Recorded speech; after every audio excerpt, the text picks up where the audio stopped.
Hey everybody, welcome to Lesser Saints Discord, your one and only show that's named the Lesser Saints Discord. Every Friday at 4:30 p.m. Pacific Standard Time, 7:30 p.m. Eastern Standard Time. The Mormons are getting kinky now. Oh boy. What'd they do now? Have you heard about jump pumping? Didn't we go over that the week that you were having the power supply issue? Yes, we did in fact cover it. Oh, okay. And like I said last week, we had Ward on as well to give an ex-Mormon perspective. Oh yeah, that's right. Damn. It's okay, you're just always perpetually 2 weeks behind. I know. Sad. 1 week off, you guys covered all the cool stuff. That's okay, we got some cool stuff this week. Yeah, we got some interesting stuff to talk about. How have you guys been? Oh, I haven't spent a single day at home without having to leave. Just an entire day at home yet. Not since we bought it. Damn. That's not any fun. Yeah, well, chores and stuff has to happen. Yeah. Work is a thing. Going to the store. Work is in fact a thing. Yeah, like tomorrow I'm going to get a new barbecue and get some stuff for cleaning out the chimney when we need to. It looks like we can burn wood right now in it though. I took a look inside that chimney. It's pretty clean. It's always good to give it a fresh clean. No. Oh, when I say it's chimney's a little different. When you've got a brick chimney, you don't want to scrape all of the creosote off. Because you don't want to scrape into the metal and expose metal that could get corroded. Yeah. Whereas with a brick chimney, yeah, go straight to town with that bitch. Get it all clean. And there's obvious scratch marks from, well, not scratch, but obvious scraping grooves in the creosote from previous cleaning, so I think I'm good. Yeah. Well, it's always good to clean it right before winter. That way you don't have to worry about it all winter long.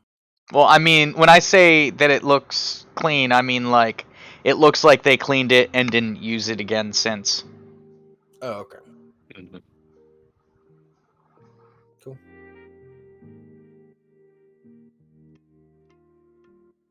Yeah, but I gotta go do stuff and I gotta get a wood plane because I got a door I need to technically shrink, but that's just so it doesn't scrape on the bottom. Fun stuff for me. You know, I just need to readjust the hinges. I can't believe Mrs. Rimshee settled for me either, Eddie. Also, cats, we don't have to have words. I's the one that watches.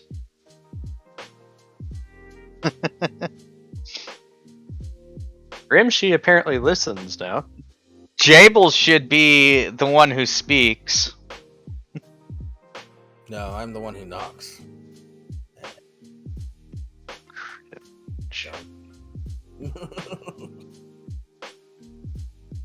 Alright. You don't always watch. There's been a couple of times where you haven't been here. United we come. That'll come up later. Thank you, Chris. Yeah. Yeah, it will. It always does. Yeah. Alright. Let's start this off nice and relatively wholesome. With this one. Alright, who's taking this one? Is that the one I think it is? Yeah, it is. Give me a moment. I don't know. I'll take it. Okay. Fine. Alright, then do it then. William Shatner sets record in space with the Blue Origin spaceflight. Give me a moment. I just need to do something to get these people to leave me alone. There we are. William Shatner, the 90-year-old veteran of countless imaginary space voyages, playing Star Trek's Captain Kirk, blasted off for real Wednesday, becoming the oldest person to reach the final frontier in a PR bonanza for Jeff Bezos and his rocket company Blue Origin. Yeah, that's all this was, PR. Yeah. But, I mean, it's William Shatner. Yeah, it's William Shatner. I'm not going to say no, this is bad, but it's just PR. That's all this is intended to be. Yeah. Oh, for sure it's PR. But, like, I don't know, I think it's pretty cool that William Shatner was one of the first civilians. Definitely very cool. The Shat Man. Everything else Bezos does, he can go fuck himself, though. Oh yeah, definitely. Over the course of 10 minutes and 17 seconds, Shatner and 3 crewmates took off atop a hydrogen-fueled rocket, climbed to the edge of space 65.8 miles up, and enjoyed 3 or 4 minutes of weightlessness along with spectacular views of Earth before plunging back to a gentle parachute-assisted touchdown. In other words, he didn't spend much time up in the final frontier. Yeah, but he still did it. Yeah. He did, but this just goes to show it's a fucking PR stunt. More than anything. It's going to be a very successful one, don't get me wrong, but it's just a PR stunt. They don't have stuff built to sustain for longer periods of time yet. It was a PR stunt and it was a test. The fact because, that even Shatner himself, because obviously other people had to comment on it. Prince William being one of them. He's basically like, he's like, I don't understand why we're like sending like people up into space, or you're like, what's the point of it is? It's like, we've got shit to worry about down here on Earth, the climate change thing again. the climate's always a changing. And like as Shatner like said, responding to him, it's like, hey, this is baby steps, man.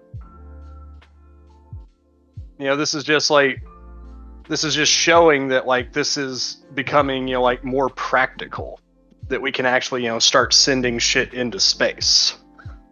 Yeah. I think it's cool and all. I just think this is a huge PR stunt for Bezos so that he can try and get some attention on Blue. What was the company name again? Blue Origin? Yeah. Yeah, he's trying to get attention on Blue Origin since SpaceX is hogging the spotlight with its successful launches to the space station. Yeah, and successful re-landings so that they can reuse the rockets. Yeah. Yeah, exactly. Within minutes, Bezos and Blue Origin recovery crews were on the scene to open the spacecraft's hatch and welcome Shatner, Australian entrepreneur Chris Fuckface, microbiologist Glenn that asshole, and Blue Origin executive Audrey Powers, the only other person with a normal name, back to Earth. Shatner cautiously made his way down a few short steps to the ground and was warmly embraced by Bezos. The actor grew emotional and was occasionally at a loss for words describing the flight to the man who made it possible. Yeah, I part of this is definitely jealousy because I want to go to space. But at the same time, I don't want to go to space on something that's still being tested like this. Oh, can it make it to space and back? I'm also impressed that a 90-year-old was able to make it into space. Yeah. That shows a lot for the development of the tech. You know, like I watched his. Hey, Jables, you and I have to talk about Dave Chappelle some more. Oh, all right. Here, I'll throw out my bit. I'm done talking about Dave Chappelle. Well, change the fucking stream title then. Oh fuck. Yeah, what's the started the show? Rimshee. What's the new title? Pee pee poo poo. We'll get to that later. Yeah. It's a legit title for one of the articles. Yeah. Well, it relates to one of the articles. We're getting to that at some point. We're easing in. Yeah, this is easy mode. Fuck it. Alright, it's happening. Don't fucking fret. I watched his the interview he did with Today, like after he got back. The one where he cried? He got a little emotional, but not as much as when he like got off the I just saw ship. articles titled that he was crying. Alright, if you refresh your shit, He wasn't. it's updated. Like the video clip it keeps showing on this CBS article. Yeah, he did get emotional. He was in tears for a bit after coming back down. Rightfully so. He's only been playing a spaceman since the 60s. Yeah, like, but one of the things that, and he was kind of quoting, I think it was either Jeff or Mark Bezos. But one of the things that he said in the interview when he got back, he's like, you know, it's like there's this, it's like you don't really understand it until you like actually get up there. He's like, but there's like this very thin skin. There's like this like 50 miles worth of like atmosphere, and like you're through it in an instant. And you realize that like that's what's separating like all this life on Earth from death, basically. He's like, you know, you have this realization. It's like it's so fragile. Yeah, if we could get more people to fly up into space, we might actually see shit start to change. But people are so terrestrial and think, whether or not they intellectually know, they still have the at a minimum subconscious thought that this world is infinite. Okay, so we need all the world leaders to get in a spacecraft and get launched into space. No, they can be readjusted to be launched into the sun. That one's fine. Some of them we don't need to come. I was going to say we don't need some of them to come back. In fact, I'd say we don't need most of them to come back. But I said, you know, like he's saying, like, you know, he's like, you realize, you know, it's like just how fragile it is, and that he's like, you know, it gave me this entire new perspective. It's like, you know, we need to protect this planet at all costs. Maybe he'll unblock Nick now.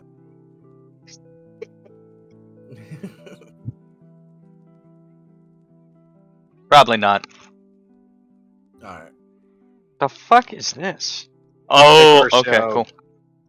Predictably enough, you know, like George Takei had to be a piece of shit to him about it, but that's George Takei.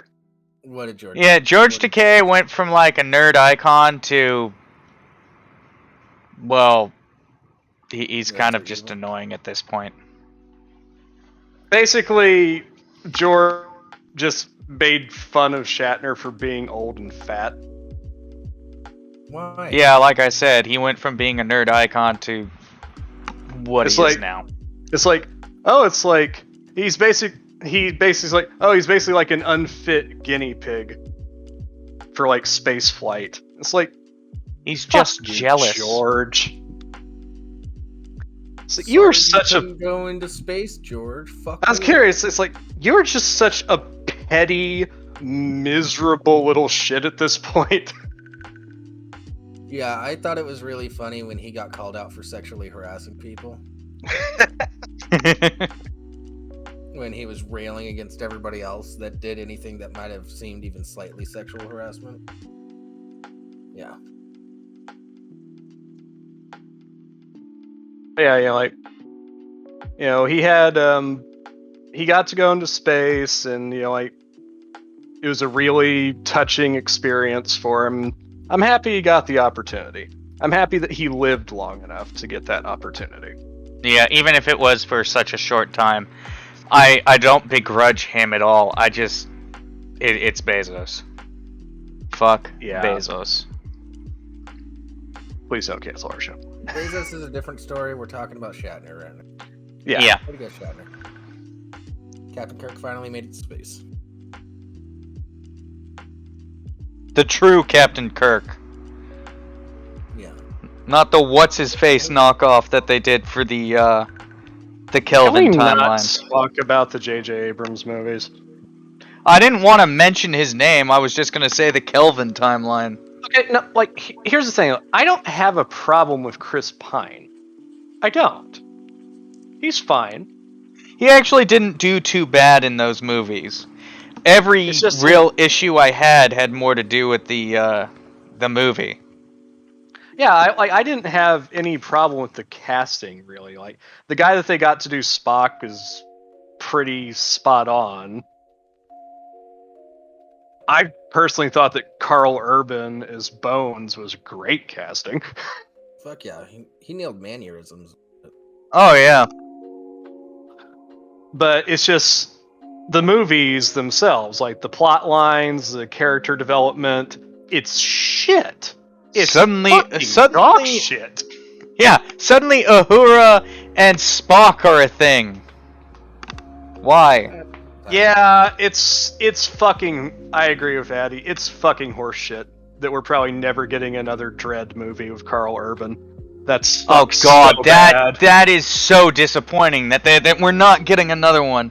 Fuck, that movie was fucking amazing. He was perfect.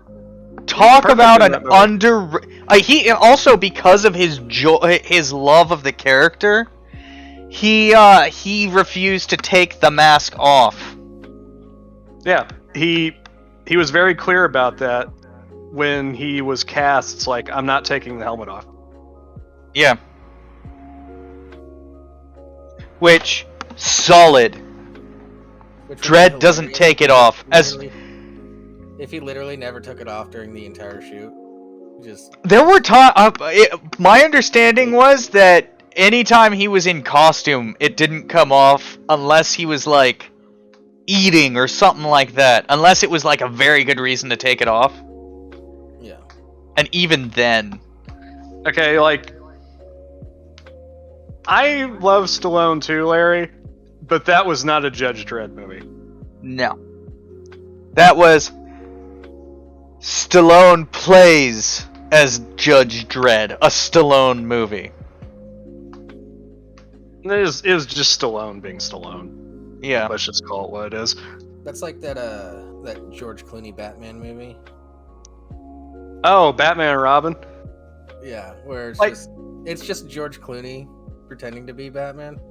Well, here's the thing: is like, the way I always looked at it was the progression of the Batmans is that you had Batman Michael and Keaton, nipples. who was pretty good at both roles. Then you had Val Kilmer, who he was pretty good as Batman. Terrible Bruce Wayne, though. No charisma.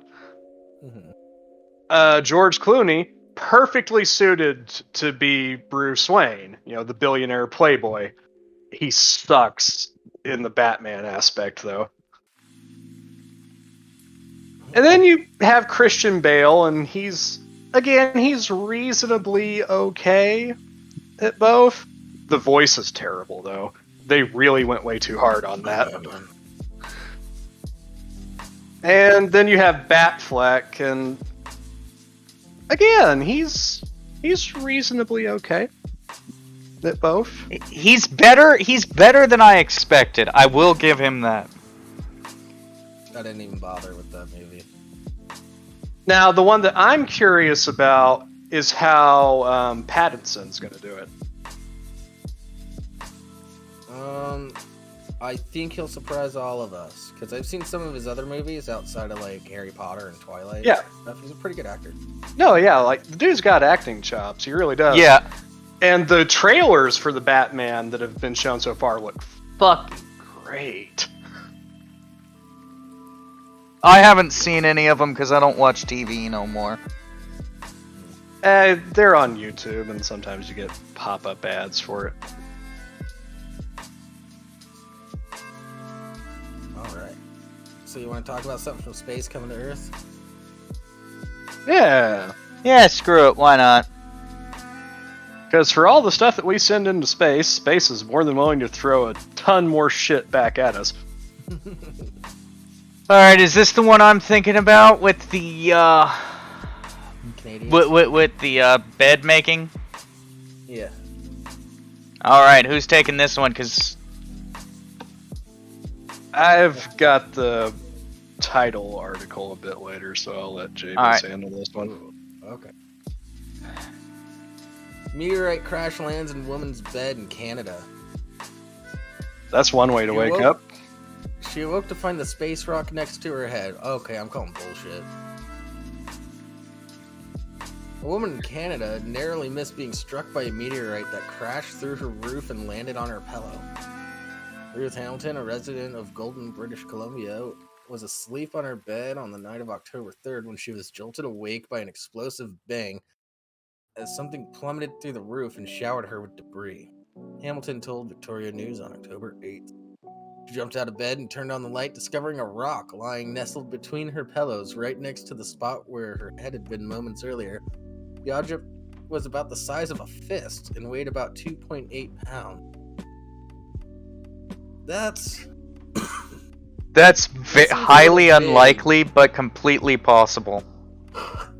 doubtful. Yeah. No, I mean, like, there's been an incident of this previously where a woman actually wasn't quite so lucky. She survived, but the fucking meteorite came through her roof and hit her in the head. The roof is what saved her life. Yeah, but a fist-sized meteorite, shouldn't that leave a massive crater? No, not necessarily. Not necessarily.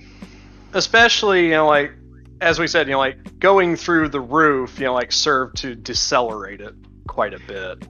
Sloughing off material will also decelerate it rapidly. So it was really probably a lot bigger before it got down to that fist-sized object. It also really depends on the what it's made of. Like, meteorites that are more ferrous, like more like metal than like rock, tend to survive more intact. They don't blow up. Yeah. Alright. Hamilton promptly called 911. A police officer arrived on the scene and investigated the debris, then checked with the local construction company to see if they'd set off any explosions at a highway site in the nearby Kicking Horse Canyon, Victoria reported. A construction company representative said that no blasting had occurred that night, but they mentioned seeing a bright light in the sky that exploded and caused some booms. Hamilton told Victoria News Hamilton then realized that the object on her pillow, a grayish melon-sized boulder, was likely a rock from space. Keep it. That's another thing too, is like they were talking about explosions. It's very possible that this one is just a fragment of a larger meteorite that broke up during entry. Yeah, that And it just happened to fly at a not quite right angle, and that would eliminate a lot of its speed.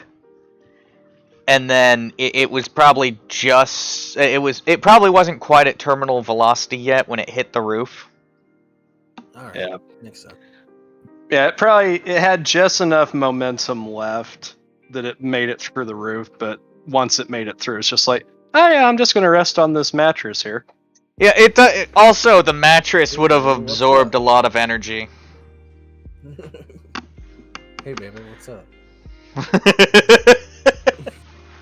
Where are you going? Hey, baby, you ever been to space? No, I'm not from around here, but I'll stick around for you. God damn it. Blah blah blah. Okay, then he goes into examples of other things falling from space. Cool. I hope she gets to keep the rock. Well, she should, because it landed on her property. Unless she's a renter, in which case it landed on someone else's property. It almost killed her. Keep the rock. Well, like, in one way, you kind of hope that she's a renter, because it's like, fuck, I don't want to pay for that roof repair. Yeah, right?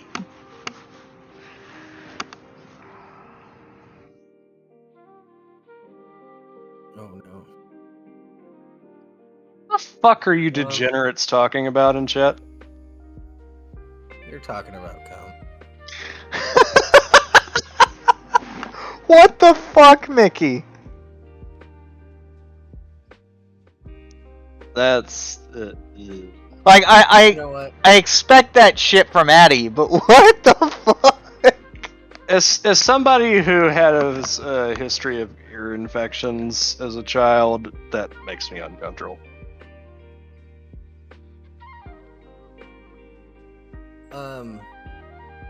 Should we just get to the title article since they all have cum brain anyway?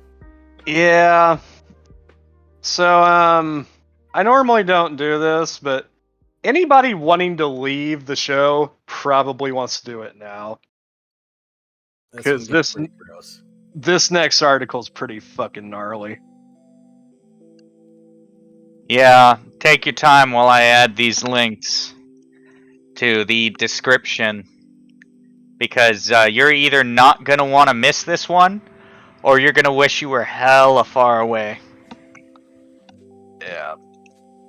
If you're Of course you did, Addy. Now we all know who to blame.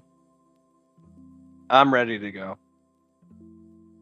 Alright, let's do it. You have been warned! Coming to us from TimesNowNews.com, man poops out of penis due to rare condition. I'll let that settle for a second. Now all the penis havers in the chat cringe. A 33-year-old man pooped from his penis and experienced rectal ejaculation due to an abnormal passageway between the man's urethra and rectum. Yum. But wait, there's more. A man who began to poop from his penis and experienced rectal ejaculation has to seek medical attention. No shit. The 33-year-old man noticed a number of medical issues over a period of 2 years, such as fecal matter in urine, passing a substantial amount of urine and semen from the anus. Why would you wait 2 fucking years? Just wait. Yeah. When When the man experienced pain in his testicles for around a week, he decided to visit a doctor. Tests showed that he had a urinary tract infection and also had a problem with his rectal wall. The doctors did a CT scan and found a gas-filled structure, which after further tests was revealed to be something called a fistula. A fistula is an abnormal passageway between the man's urethra and rectum. This connecting passage was what was causing the semen to pass from his anus and feces from his penis. The doctors ruled out possible infections such as tuberculosis and inflammatory bowel disease. The man denied having suffered rectal trauma or penetration. He did not even have any abdominal surgeries. The doctors eventually found out that the man had been in a 3-week coma 2 years ago after cocaine and phenyldiazepine (PCP) intoxication. It was around this time that he began to observe the unusual symptoms. It was during this time that he was fitted with a Foley catheter, a tube inserted in the bladder to help drain urine. Oh. Yeah. Somebody fucked up. The medics were able to treat the man's condition. They performed a joint colorectal and urologic surgical fistula repair to close the fistula. The study, which was published in the medical journal Curis, noted, this case not only highlights a rare complication of catheter use, but also emphasizes the importance of provider mindfulness when utilizing seemingly benign therapies such as Foley catheters. Yeah. But there's also like the amount of people that have this condition where they're peeing out poop and they're farting out cum is it's like every 5 in 100 million. So that seems like it could be reduced. Yeah. So seems like it would be 1 in every 20 million. I'm sorry, but like, if I'm ever like, just for any reason, if I get up and I take a piss and I see like, you know, shit, brown specks in it, that's doctor time right there. Going to the hospital. If I see anything solid coming out of my dick, it's time to go to the hospital. Or like it's a combination of peeing the poop. Yeah, like, and it's just like, also, you know, like, if I see jizz come out of my ass, it's like, yep, going to the doctor. Yeah. That depends. No, like, in my case, that's going to the doctor because I ain't no bitch. Fair point. And so, like, if you're someone who does certain activities regularly, it's like, oh, I guess I didn't get fully clean there. But, like, if you never participate in those activities, it's like, nope, something's wrong. Yeah. This is, I'd say it's disturbing, but that's just one way of putting it. Yeah, and also it said that he waited 2 years because he was embarrassed. Dude. Seriously. I just took a shit out my dick. I'm going to the hospital. Fuck embarrassment. You know, and like, yeah. It's not like one of those things, like, this one wasn't his fault either. You know, it's not like those fucking Chinese dudes who insert shit into their dicks and then won't go to the fucking doctor because they're afraid they're going to get laughed at for their weird sexual fetishes. But could you imagine, like, that being his rock bottom and just, like, going to his friends, like, yeah, you know, we did a lot of PCP and coke together. Once I got clean, though, you must have experienced this too, you know, where you start shitting out your dick. Oh, you haven't? Oh. Okay. Oh. Nor have I! I swear!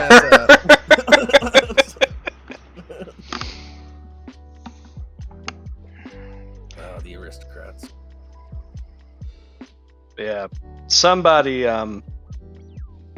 some quote-unquote medical professional fucked this guy up while he was in a coma. To be fair to the quote-unquote medical professional, it is a rare complication. That's fair. Yeah. So Addie found that one? Of course. Addie's a degenerate. We've established this. Oh, no, I just saw Jables post it, so I was like, oh, well, whatever. Yeah, you want to do that one or the other one? Last podcast on the left, that explains it. Yeah. Huh?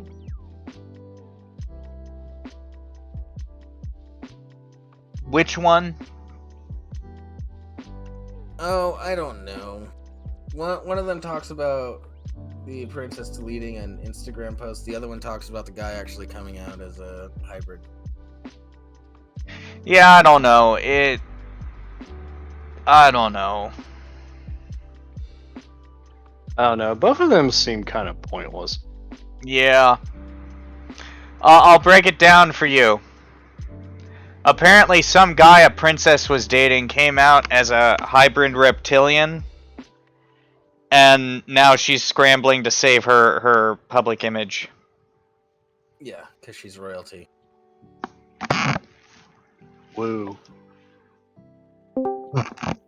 Hey, Hey, What? I'll make it even like you're missing some of the funniest shit about it. So I'll make it quick. Basically last year, Gwyneth Paltrow's spiritual advisor, this like shaman guy, started dating the Princess of Norway, and the family was like, he's kind of weird, but whatever. As long as you guys keep a low profile, it's cool. So, of course, because he's the spiritual advisor to Gwyneth Paltrow, he can't do that. And earlier this year, he made an Instagram post saying that he was a reptile person from like Andromeda or some shit, and that he's here to disrupt chi and things to bring peace and order to the human race, and also that 5G is not to be trusted. And the princess urged him to delete it, and he did, but damage is already done, and it's destroying the credibility of the royal family in Norway. Which sucks for them, I guess, but is fucking hilarious. Anyway, I didn't know they had credibility. yeah. It's like Norway has a royal family still? Yeah, I didn't even know that. Probably like the English royal family, where it's just kind of Inbred. there. No, like, the way I describe the English royal family is they're basically the fucking mascots at Disney World just for the UK. Yeah. Except a lot richer. Like they have no actual power. They're just kind of there. I think they could still veto some stuff, but then that veto can get vetoed by the prime minister or something. I don't know. Yeah. Well, in the UK, technically, the Queen can be like, no, this is not happening, period. And it's law. But she generally doesn't intervene all that much and lets Congress or Parliament do their shit. Runs the fucking country. Yeah, but she could step in at any moment and be like, no, you're fucking wrong.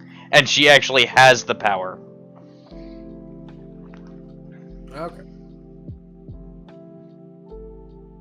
I have the power. By the power of Graphical!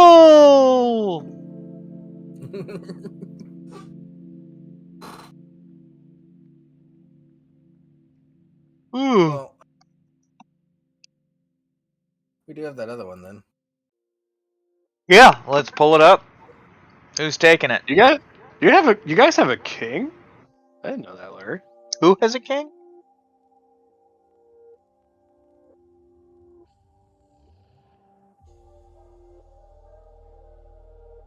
Wow, Belgium has a king. Huh. I think it's a European thing. They love their royalty. They love to suck them off. But they love for them to not actually wield their power, which is smart, normally.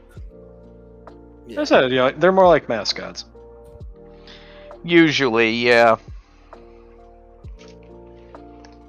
So yeah, things are happening at MIT. Which is really cool. Get some Back to the Future clothes. Yeah. MIT researchers create fabric that can sense and react to its wearer's movement. Omnifiber could be used to create training garments. Now, it can be used to create fitting clothes for everybody. Yeah. Textile production may be one of the oldest technologies known to humans, but it hasn't proven easy to adapt the advances of the information age to our garments. Sure, we've seen efforts like Google's Project Jacquard trying to bring clothes into the modern era, but those haven't been particularly successful. Why did they name it that? I don't know. Also, I've never heard of that until just now, which I guess proves how unsuccessful it was. Oh, okay. Yeah, so it's just like integrating clothes with tech, essentially, is what the whole project is, Oh, and vice versa. We covered an article a while ago about them putting a trackpad in people's people's what? pants, like a trackpad, like on an old laptop, Huh. so you can like What? scroll through your phone, just swiping your pants.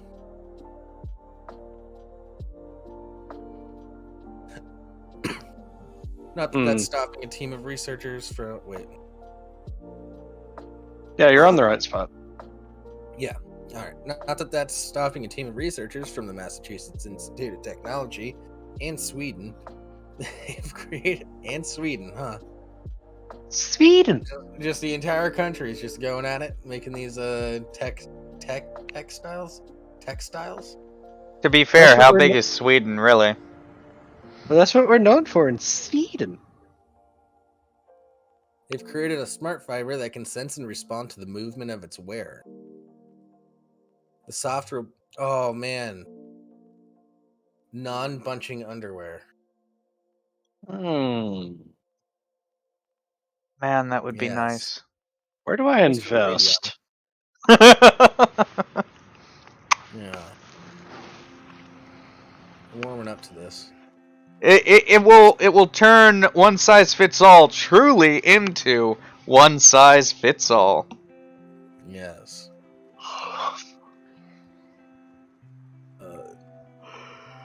Yeah, they've created a smart fiber that can sense and respond to the movements of its wearer. The soft robotic fabric features a hollow center channel that allows a fluidic medium to travel through it.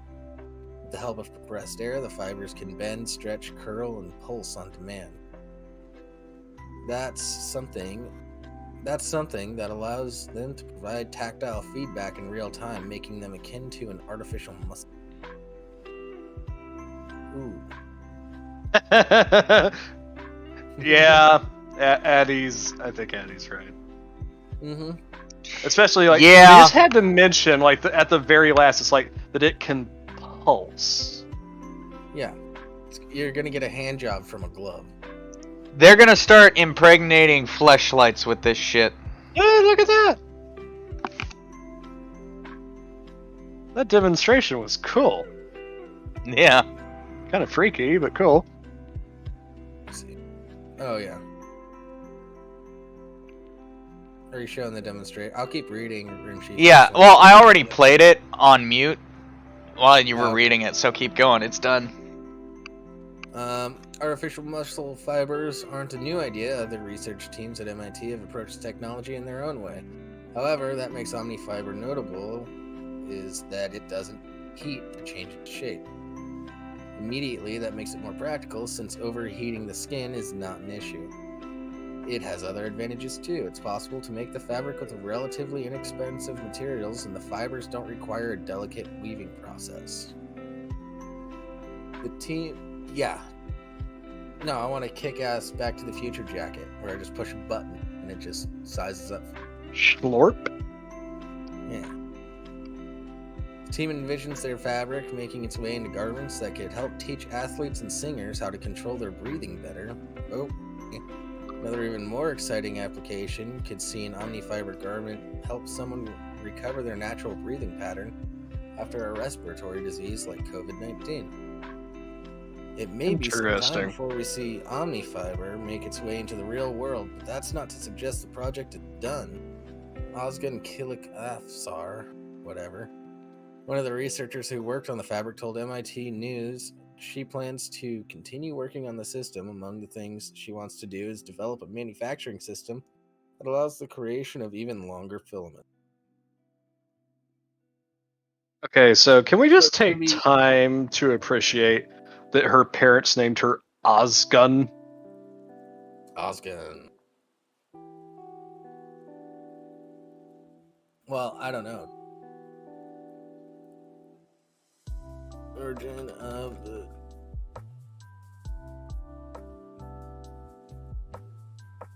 We must know more. I'm looking it up.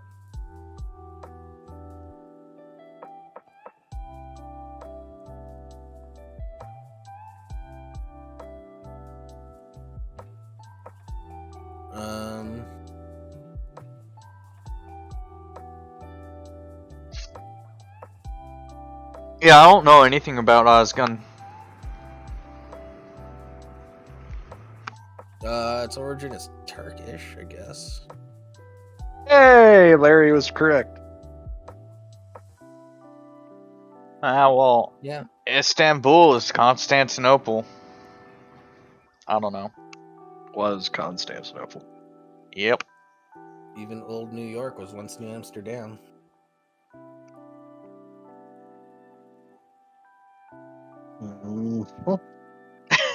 I'm trying to remember that song now.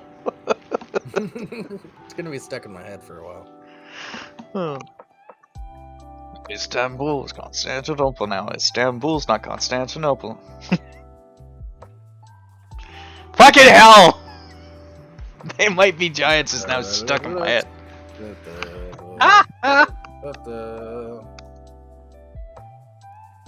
That's nobody's business but the Turks. Yeah.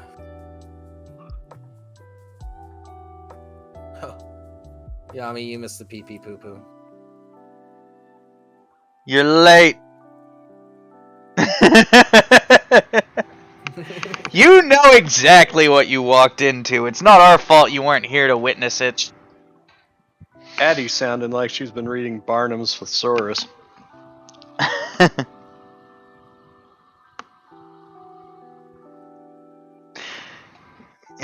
Three guys jerking each other off. No. It's not jerking each other off if you're doing a triple Dutch rudder. I ain't touching these motherfuckers. You don't have to. That's what You the just Dutch have to rudder close said. the sleeves on our shirts to move, and on one of our shirts. You all stay away from me. Fine, Javels, we'll do a double Dutch rudder.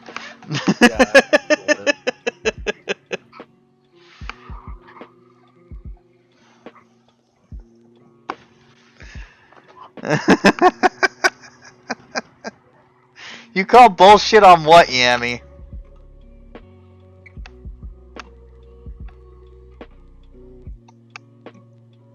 We may never know. Anything! Well, thanks for being non-fucking specific.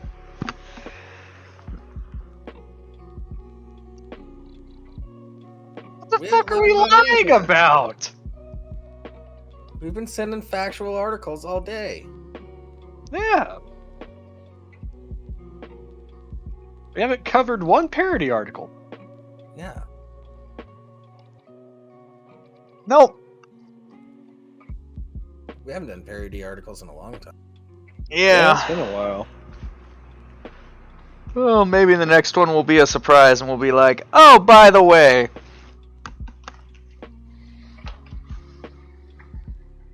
This article seems interesting.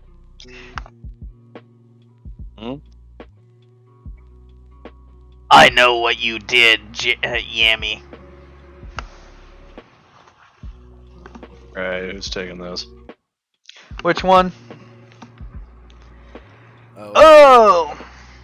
Hold on, there's that one, and then there's this one. Which one?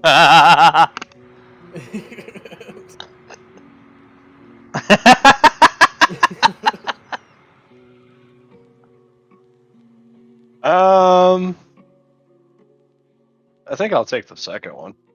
I'll take the first one. Alright. Alright, I'm taking it. We're doing it, people. We're doing it live! In hindsight, I regret hiring this pedal pub as a getaway vehicle.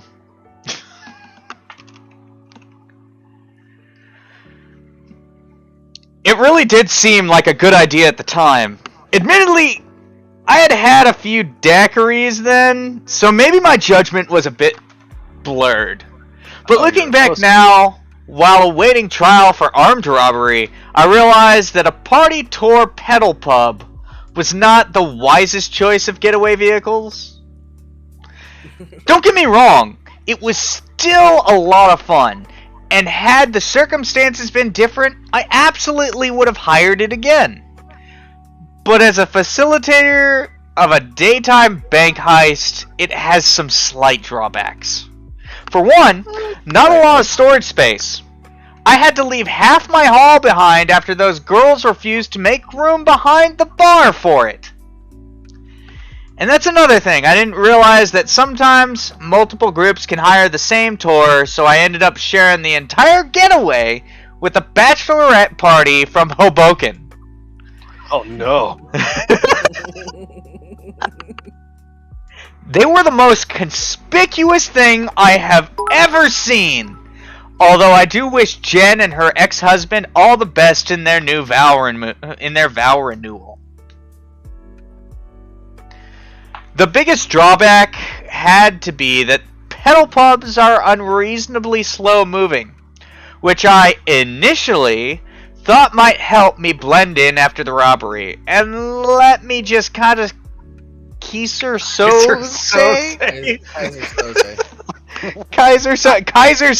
my way out of there. Turns out, I wasn't hiding in plain sight so much as I was being a bank robber in plain sight. What it actually did was let the cops in pursuit follow at a leisurely pace for 6 blocks before they were finally able to stop laughing at me long enough to actually make the arrest. Then afterwards, they left me in the car while they had a drink with the bridesmaids. They really were sweet girls. So yeah, I guess a pedal pub was a bad idea. But you live and you learn. When I try this next time, in about 3 to 5 years' time, I'll have ironed out some more details and picked a better means to make my escape. On an unrelated note, does anyone know if a pedal cab would be able to outrun a cop on horseback? Just asking. We're going to Canada. Yeah, I've seen those pedal pubs. They just look dangerous because everybody's pedaling. Yeah. And if you get a little too drunk and your foot slips off the pedal, and then all of a sudden now your shins are getting racked. Oof. That's Yeah, fine. something to think about. Hey, Eddie! Thanks for That the bit. entire dollar is going to me, just so you know. Yeah, that's fine.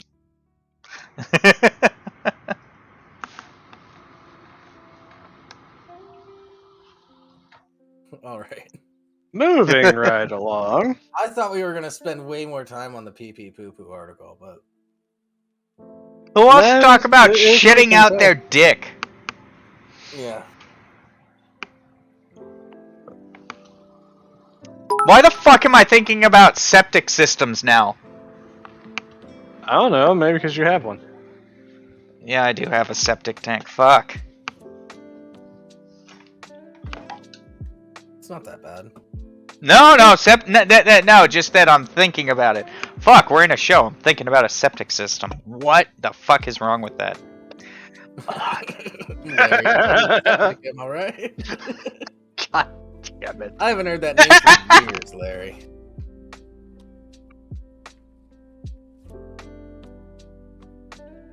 Who's the money whore, Yemi? Yeah, Addie was the only one that's donating at the moment. Yeah. We haven't asked for anything. Yeah, tease Jables with those nude pics. Yeah. So And then don't Tease 'em. deliver. No, we don't need No! a train. No!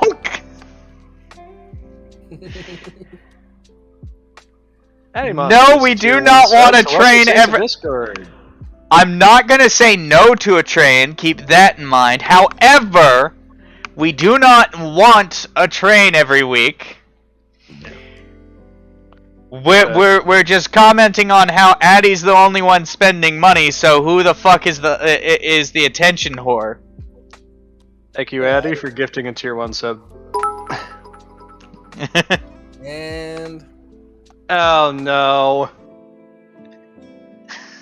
Guys, stop. I mean, Oh, shit. Here you we go can- again. Yeah, if we run a train, it'll be a tier 1 and stop. A hype train is close. Oh God. I like Sir's article that's coming up. Yeah, I will read this. All right. Let me pull it up. Because Jables just threw these at us. There you go. Well, what else was I gonna pull up? Goth girl cannot confirm or deny if big tittied. Opposes prison Wait, abolition for. You heard what I said. I don't see that one. What? Goth You know girl? what? You know what, Jables? Not I see goth added girl some- Yeah, he added something on his Oh. own. Yeah. Okay. I said, goth girl cannot confirm or deny if big tittied. Opposes prison abolition for fear that the serial killer she wrote letters to will actually want to hang out. Oh, okay, because I thought that you had actually started reading a different Hard Times article. Because it sounds like it would be another hard... We got a train. Yep. Yeah. But I'm reading, damn it! Los Angeles. Local goth Ophelia Hall recently began advocating for harsher prison sentences amid calls for justice reform, especially for the serial killer at San Quentin Prison she's been corresponding with through love letters, sources close to the situation confirmed. The fact of the matter is, some people should stay locked up. It should go without saying that the serial killers I may have written a few love letters to should stay in jail. Fuck, I sent these guys recent photos. They know what I look like. Don't let them out ever. Said Hall, a part-time Hot Topic cashier. Now that this issue is gaining more traction, there's a very real possibility that he'll be released and try to hang out with me. Whatever happened to an eye for an eye, or in this case, many eyes of those he serial murdered? Her prison pen pal feels differently about the issue, though, and continues to annoy guards outside his cell with love songs and Shakespearean sonnets in anticipation of his in-person courtship. Roxanne! Anyway. Won't you leave on a red light? Turn off. My love for the beloved Ophelia has given me something to look forward to every day I'm in here. Her kind words make me want to be a better man, and the loose strands of hair that fall into the envelopes her letters come in make me feel like my blood is on fire. I've almost collected enough to stuff my pillow, said Jonathan the Park Ranger Ripper Carter, and our correspondence have helped my case for my rehabilitation. The tender exchange of our words has brought new evidence to my case that I'm a loving, misunderstood soul. Now people see me as so much more than the guy who stuffed those Yosemite Park Rangers into bear-proof trash cans, allegedly. According to criminal psychologist Alma Gomez, it's a pretty common occurrence for goths to write letters to dangerous individuals. There's a cathartic appeal to writing letters to murderers. It allows people with an interest in the macabre to fantasize about it, and it's a much healthier hobby than the other popular goth hobby of making home taxidermy with roadkill they find on the street, said Gomez. But it's important that this stay in the realm of fantasy and nothing more, because they can't get into a romantic relationship with a serial killer, or they will end up in 25 different trash bags dumped off the side of the highway. The Park Ranger Ripper is reportedly using his paid phone minutes to try to book wedding venues and rent a tuxedo.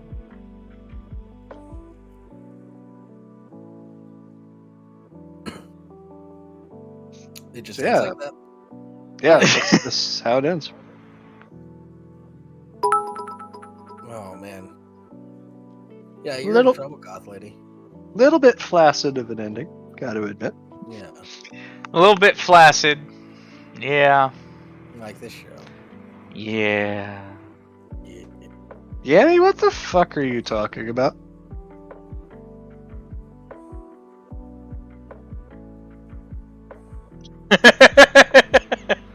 Yeah, Cats gets it. I thought I was drunk. What the fuck? Crab, you're always flaccid. Shush.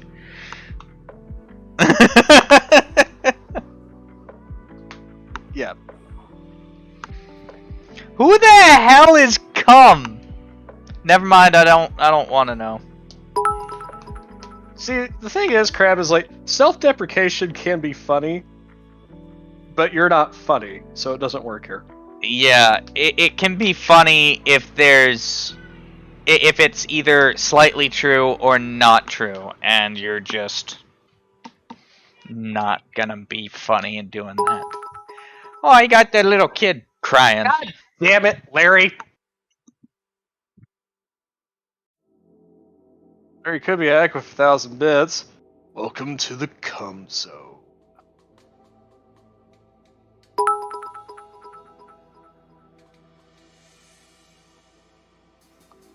So yeah, we've completed level 2.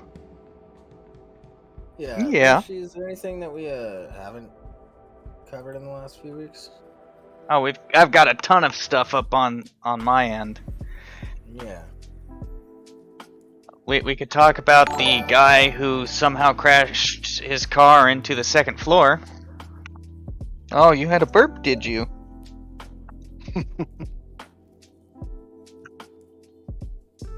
Let's do that. A $1 donation from Jables do the cummies? Jables do the cummies. Wants Jables to do the Chris Raygun meme. Oh. Alright, so I'll pull it up United and I'll post we it. stand, United we come. That's I'll what your pull it dollar up. buys. There, it's up. I guess I'm just gonna a go squat ahead burger. and post this in live show. One of you read it, because I gotta go prep some food. Okey-doke. Do you want me to take it and you keep looking at chat? Yeah, if you could. Alright. Coming to us from WTNH.com. William Mantic man identified as driver in crash in the second floor of Norwich home. Arrested on outstanding warrant. And holy shit, that is a picture. Yup. Picture that is. He completely cleared that Toyota Tundra, too. Shit. Norwich, Connecticut. A car crashed into the second floor of a home early Saturday morning.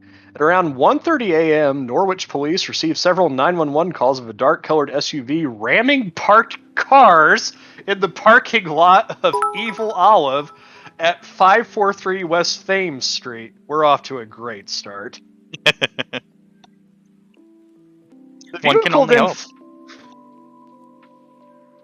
The vehicle then fled towards Mohegan Sun on West Thames Street and veered off the roadway, colliding into the second story of a home at 665 West Thames Street.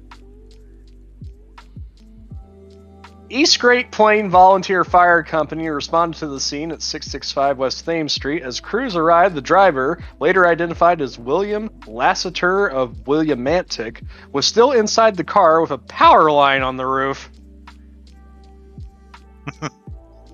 Officials say that all residents inside the home were out and accounted for. Mutual aid was called to the scene for the Norwich Fire Department and Emergency Management. Fire officials say the power was secured and the vehicle was stabilized. Crews then were able to extricate the occupant out of the vehicle. Lassiter was removed and transported to the hospital and later released with non-life-threatening injuries. Lassiter was later held on an outstanding warrant out of Willimantic and held on a $75,000 bond. One of the residents inside the home suffered a minor injury.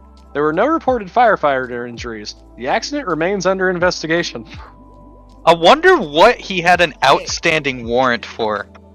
Yeah, I would like to know.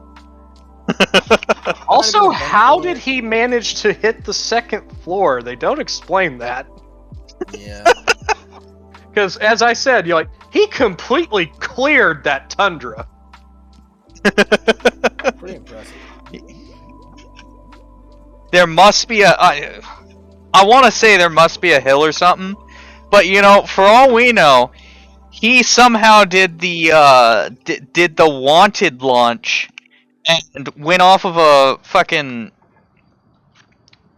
low slung sports car right up into the air and fucking landed on this guy this place.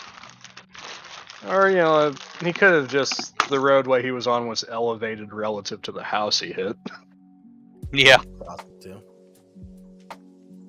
but I like my explanation better. It's completely wrong, guaranteed, but it's mildly God funnier. Damn it, Larry. Larry Kubiak with 2,000 bits. I need a hobby. Yes, you do. Clearly. Giving us money appears to be your hobby. Yeah. No, what you need to do, Larry, is be practicing fucking Mario Kart. Not that it's going to help you, but... Oh, by the way, I did find out how much they're going to charge. It's going to be $50 a year if you want the added. It's going to be $50 a year in total for the Switch Online plus the Nintendo 64 and Sega Genesis stuff.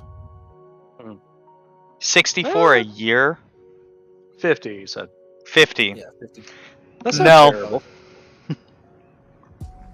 Yeah, it's $30 more than what they already charge. Yeah. Okay, fair enough.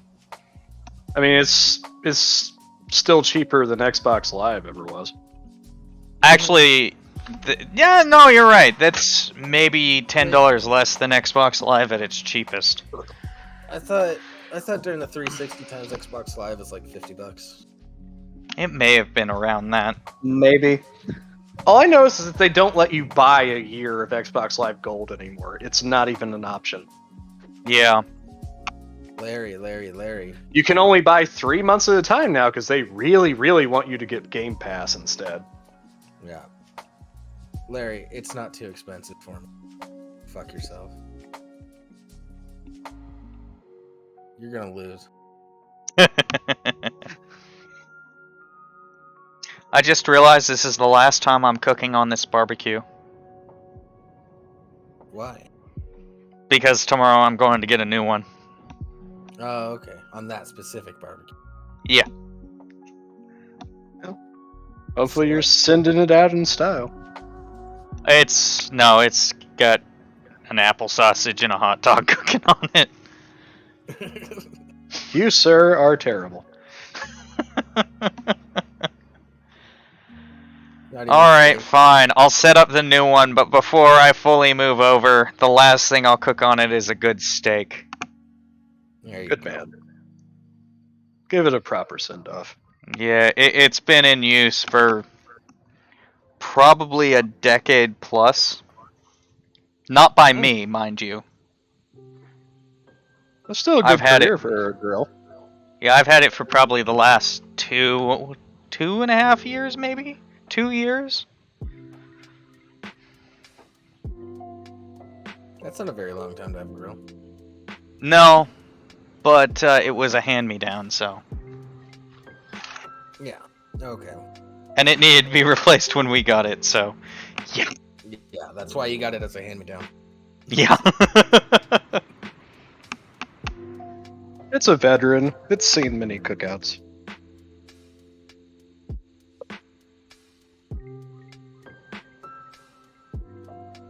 I wish I had a grill. I wish I could grill, but Yeah, we have one. It's just we haven't been using it.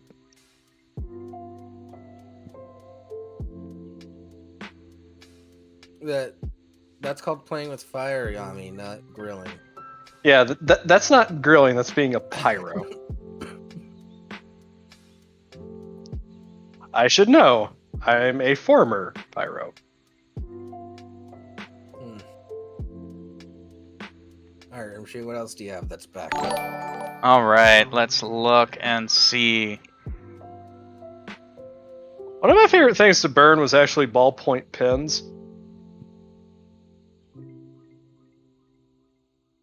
It was just interesting watching the way the plastic melted and the ink inside boiled. Thank you, Larry, for another... Another 2,000 bits. just to keep the hype train going. All right.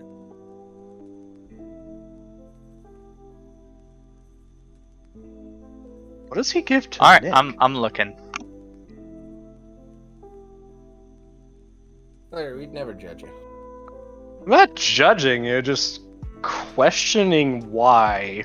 Questioning your motives.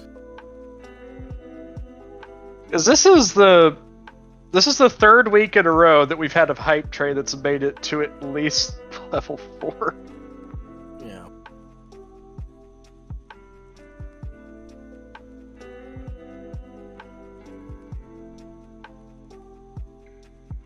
It's that or NFTs and fuck NFTs. All right. Yeah, spend your money how you want. I don't Yeah. care.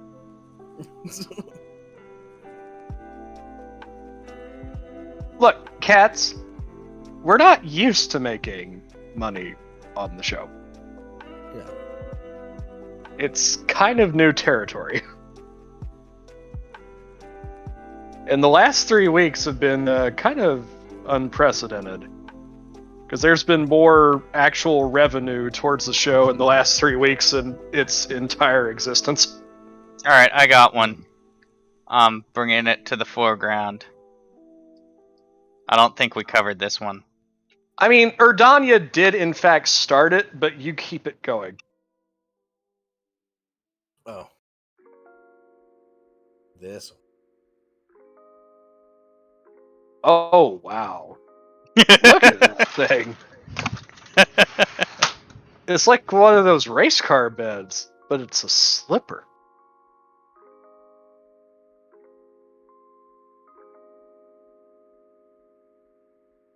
Cats, I want that slipper.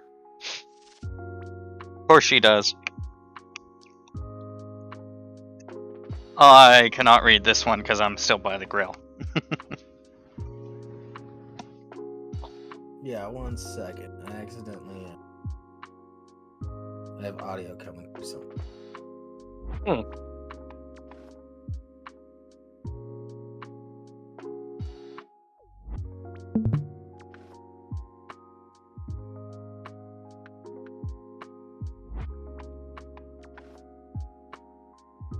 There you go, I found it. Alright. Yeah. Guy orders custom size 14.5 slipper. Company sends size 1,450 instead. That's a big slipper. Yeah. Just a bit. 27-year-old Tom Bonningham's feet are different sizes. His right foot is a size 13, and his left foot is a size 14.5. He ordered a pair of custom-made slippers to fit his differently sized feet, but the manufacturers in China misread the decimal point in the larger size 14.5 slipper and produced a size 1,450 slipper instead and shipped it out to Bottingham. The slipper measures 7 feet long and is large enough to comfortably fit a person inside for use as a very odd sleeping bag. I like it. I dig it. I would Yes, totally use it as a bed. Yeah, I'd go through a movie marathon with it. Yeah, Yeah, fuck like, yeah. that, I would like offer it to like guests. It's like, hey man, you got like a couch I can sleep on? Nah, but you can sleep in the slipper. Better. Yeah. Hold on, man. Before we start this movie, let me get my slipper. What? And your slippers? No. No, my slipper. No.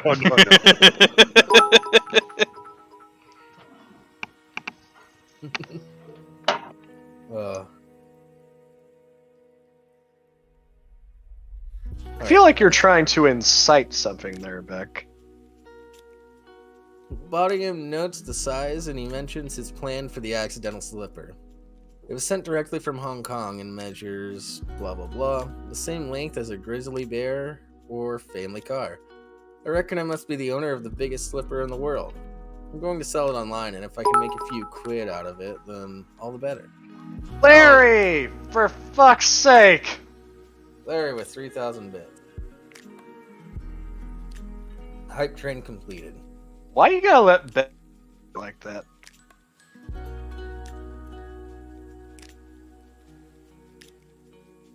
A spokesman for the company who made the slipper, Monster Slippers, aptly named after taking one look at the slipper design, said the slipper was produced due to a translation error, and they have apologized to Bottingham and are sending out a slipper with the proper size. Interestingly, the factory workers didn't give much thought to the odd-sized slipper, as they simply thought it was a prop for a window display. 2 subs and 7,300 bits. Jeez. Thank you, everybody, for the hype train. Larry contributed like 6,000 of that. Yeah. Oh, yeah.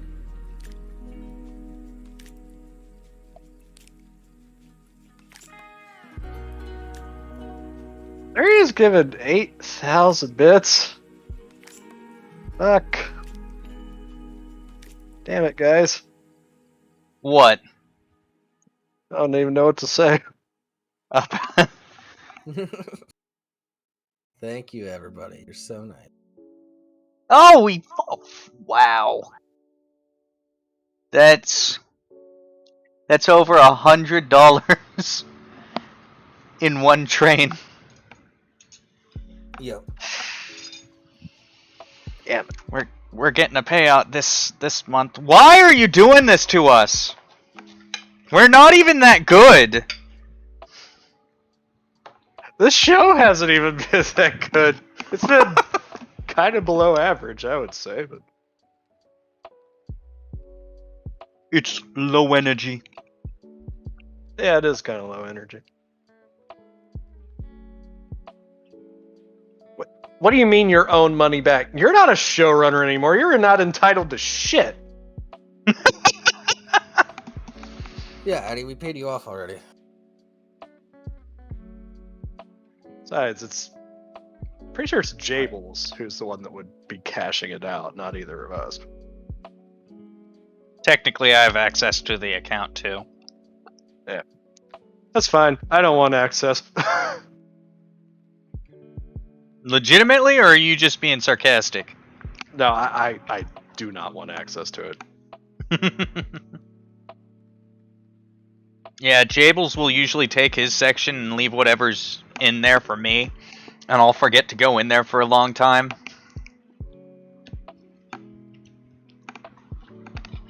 Well, or I'll just send it directly to you. Yeah.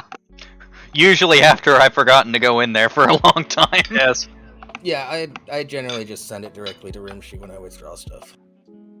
Once again, big thank yous to the community for helping out Hattie's GoFundMe. I cannot believe that almost $4,000 got raised. You guys are awesome. Great stuff. Any other lost articles, Rimshee? We've got like 10 minutes left. Unless Nick is running late.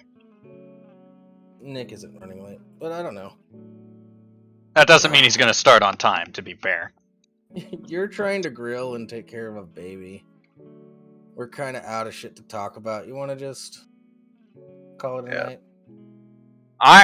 Now I'm done with that stuff. Okay. Seriously, I'm sitting here looking at that picture of the second floor crash. Let's pull that up again. Where the fuck is the picture? Yeah, you'd probably have to refresh the page now. Refreshing. There we go. No, I said pause. Piece of shit.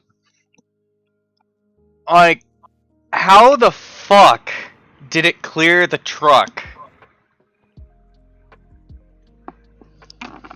Yeah, because like the way it looks is like it hit basically straight on.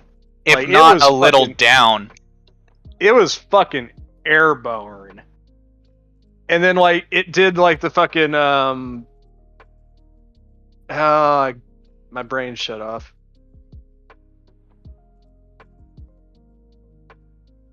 No, what happened was the military was doing cargo drop practice and accidentally did it in the wrong area. And one of them was this truck, and it turned out to be the perfect cover story to keep the military saving face. Oh, I remember what I was thinking about. Oddly specific example, but Twister. Yeah. in Twister, when the drive-through movie theater is getting hit by the tornado, you see a car get like thrown almost like completely horizontally into a truck, and then it like bends down like that after entering it. Which, if the wind is fast enough to pick up the car, it's not gonna just bend down like that. Not until the wind is past. I mean, like, weird shit happens in tornadoes. Oh, Really yeah. weird shit. Like, one of the ones I'll never forget is it was after the Joplin tornado back in 2011, I think it was. Anyway, Joplin, Missouri gets hit by an EF5, like kills like 160 people, almost $2 billion in damages and insurance claims. Costliest tornado in U.S. history. Yeah.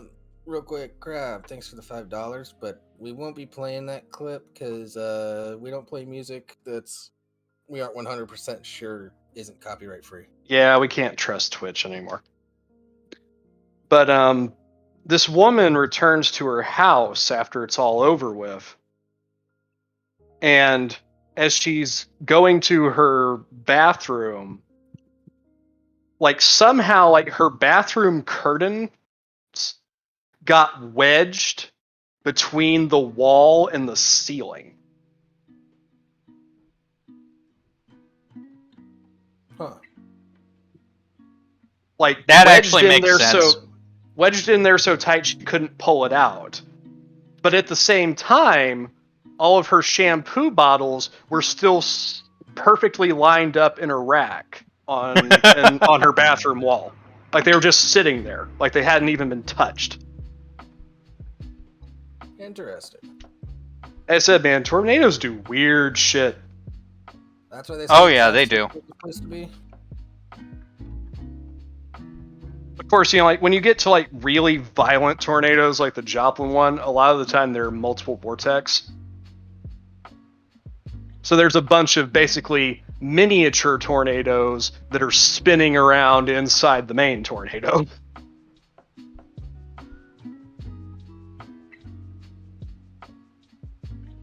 Yeah. No, tornadoes are one of those weird phenomena where you based on its path, even a single tornado based on its path, a neighbor could be completely untouched while another is completely decimated.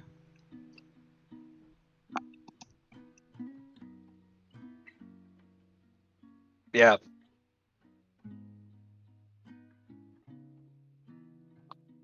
Yeah, I technically live on a border state. I live in a border state to Tornado Alley.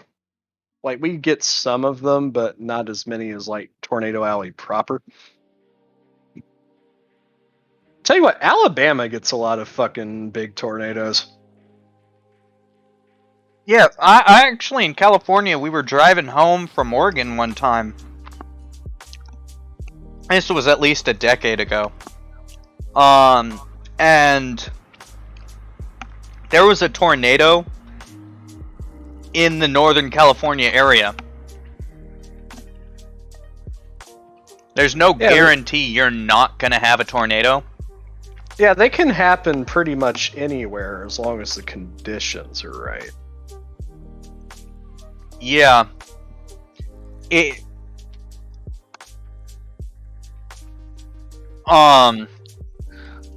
Also, Alabama is the state with the highest number of tornado fatalities. It's also the state with the highest number of inbred children. Are you sure that's not West Virginia? No.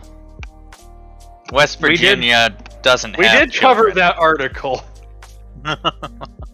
about the chick who killed her boyfriend and then married her dad. Yeah, that was a special wild. one.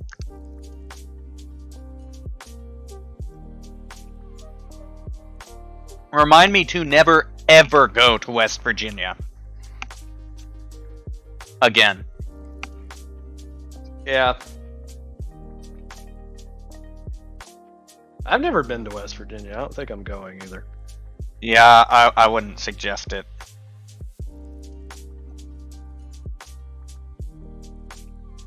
It would be a mistake. I mean, technically, like, they carved themselves off of Virginia during the Civil War, but to be fair, seeing as how Virginia has never attempted to get them back, I don't think they miss them. Yeah. Yeah, I don't disagree. I wouldn't miss them either. And it is what it is. I don't want to get West Virginia out of the United States because we need somewhere to send the crazies that can't go to Florida. But I would not miss them.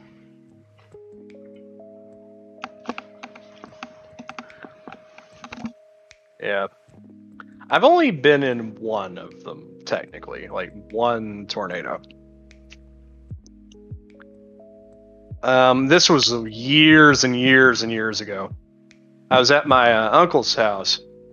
He lives in Johnson County, like the very northern portion of Johnson County. And he's surrounded by like corn and soybean fields, for the most part. And there's like a pig farm a little down the road, too. And, you know, like, we were getting pretty heavy storm, you know, like, at one point, like, the rain is coming in diagonal, and you know that's when things are starting to get bad. And then all the power in the house goes out, so it's like, okay, probably time to go down into the basement.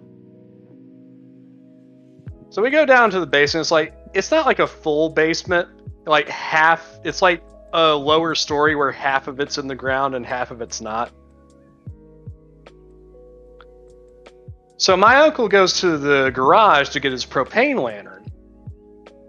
And while he's gone, I'm looking out the back window and like all the trees and shit are thrashing around. There's lightning you barely see because of the rain. And then everything stops. And it gets really, really quiet.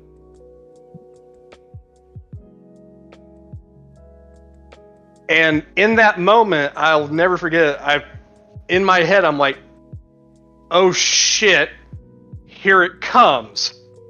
And no sooner did I think that, whoosh, like all of the air in the area got pushed in one direction all at once. The And calm before the storm. That's what they call the rear flank downdraft, which pretty much happens like whenever a tornado touches down. And my uncle, he was coming back from the garage at this point, and he said it sounded like somebody threw a freight train over his head.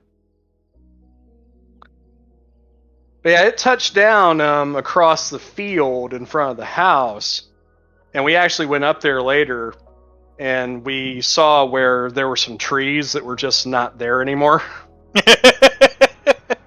And we walked out there, and like these trees, you know, like trees bigger around than I am, had just been twisted off at the base. I think it had ended up being rated like an EF2. Jeez. But yeah, that's the closest I've ever been and the closest I ever want to be.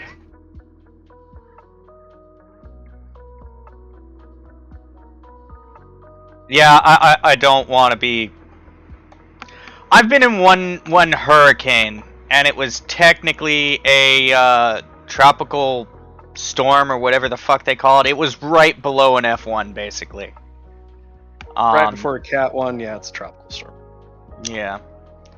Which, it was pretty close, but they were prepping for a full-on hurricane, and I was active duty military at the time, so a bunch of us dumbasses were completely ignoring watch, saying, just stay close if you're smoking, don't go out there if you're not.